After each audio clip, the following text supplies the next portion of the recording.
തെക്കൻ ഇറാനെ പിടിച്ചുകുലുക്കിയ സ്ഫോടനത്തിൽ കൊല്ലപ്പെട്ടവരുടെ എണ്ണം 40 ഉയർന്നു. 800 പേരാണ് സ്ഫോടനത്തിൽ പരിക്കേറ്റ് ചികിത്സയിൽ കഴിയുന്നത്. തന്ത്രപ്രധാനമായ ഷാഹിദ് രാജ എയർപോർട്ടിൽ ശനിയാഴ്ചയാണ് സ്ഫോടനമുണ്ടായത്. US-ഉം ഇറാനും തമ്മിലുള്ള സംഘർഷം തുടരുകയാണ്. സമാധാന ചർച്ചകൾ തുടരുന്നതിനിടെയുണ്ടായ സ്ഫോടനം വലിയ വാർത്താ പ്രാധാന്യം നേടുകയും ചെയ്തു. സ്ഫോടനത്തിൻ്റെ കാരണമെന്താണ്? ഇത്രയും തന്ത്രപ്രധാനമായ പോർട്ടിൽ എങ്ങനെയാണ് ഇത്രയും തീവ്രതയുള്ള സ്ഫോടനം ഉണ്ടായത്? സംഭവത്തിൽ അട്ടിമറിയുണ്ടോ? തുടങ്ങി നിരവധി ചോദ്യങ്ങളാണ് ഉയരുന്നത്.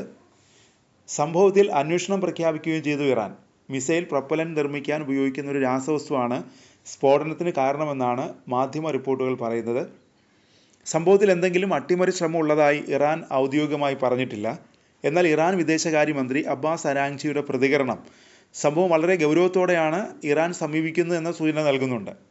നേരത്തെ നിരവധി അട്ടിമറി ശ്രമങ്ങളും കൊലപാതക ശ്രമങ്ങളും ഇറാനെതിരെ നടന്നിട്ടുണ്ട്. അതിനാൽ സുരക്ഷാസേന അതീവ ജാഗ്രതയിലാണെന്നാണ് അരാങ്ചി പറഞ്ഞത്. സ്ഫോടനം അട്ടിമറിയാണോ എന്ന കാര്യം പരിശോധിക്കുക എന്ന് തന്നെയാണ് അരാങ്ചിയുടെ വാക്കുകളിൽ പരോക്ഷമായി നിറയുന്നത്. ഇറാൻ ആഭ്യന്തരമന്ത്രി എസ്കന്ദർ മൊമേനി സ്റ്റേറ്റ് ടെലിവിഷൻ നൽകിയ അഭിമുഖത്തിലും സ്ഫോടനത്തെക്കുറിച്ച് വ്യക്തമായ വിശദീകരണം നൽകിയിട്ടില്ല. സംഭവത്തിൻ്റെ വിശദാംശങ്ങൾ ആഭ്യന്തരമന്ത്രി വെളിപ്പെടുത്തിയില്ല. സംഭവത്തെ ഗൗരവത്തോടെ തന്നെയാണ് ഇറാൻ കാണുന്നത് എന്ന് മന്ത്രിമാരുടെ പ്രതികരണങ്ങളിൽ നിന്ന് വ്യക്തമാണ്. സ്വകാര്യ സുരക്ഷാ സ്ഥാപനമായ ആംബ്രിയുടെ പ്രതികരണം CNN റിപ്പോർട്ട് ചെയ്തിട്ടുണ്ട്. മിസൈൽ ഇന്ധനത്തിനുള്ള രാസവസ്തു തുറമുഖത്തെത്തിയതായി സുരക്ഷാ സ്ഥാപനം പറയുന്നു. മാർച്ചിൽ സോഡിയം പെർക്ലോറേറ്റ് റോക്കറ്റ് ഇന്ധനം പോർട്ടിൽ നിന്ന് കയറ്റി അയച്ചതായി ആംബ്രി പറഞ്ഞു. ചൈനയിൽ നിന്ന് 2 കപ്പലുകൾ വഴി ഇറാനിലേക്ക് ഇന്ധനം അയച്ചതായി ജനുവരിയിൽ ഫിനാൻഷ്യൽ ടൈംസ് റിപ്പോർട്ട് ചെയ്തിരുന്നു. ഗസയിൽ ഹമാസുമായുള്ള യുദ്ധത്തിൽ ഇസ്രായേലിനെതിരെ ഇറാൻ നേരിട്ട് ആക്രമണം നടത്തിയിരുന്നു. ഇറാൻ്റെ മിസൈൽ ശേഖരം സജ്ജമാക്കി നിർത്താനാണ് ഇന്ധനം ഉപയോഗിക്കുന്നതെന്നും റിപ്പോർട്ടിൽ പറയുന്നുണ്ട്.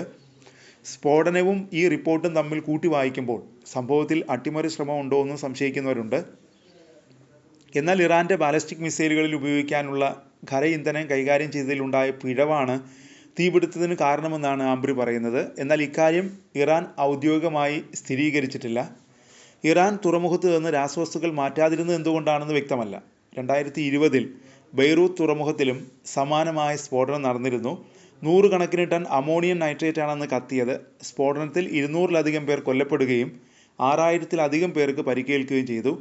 നേരത്തെ സമാനമായ ഒരു സംഭവം ഉണ്ടായിട്ടും രാസവസ്തുക്കൾ പോർട്ടിൽ സൂക്ഷിച്ചതാണ് സംശയമുയർത്തുന്നത്.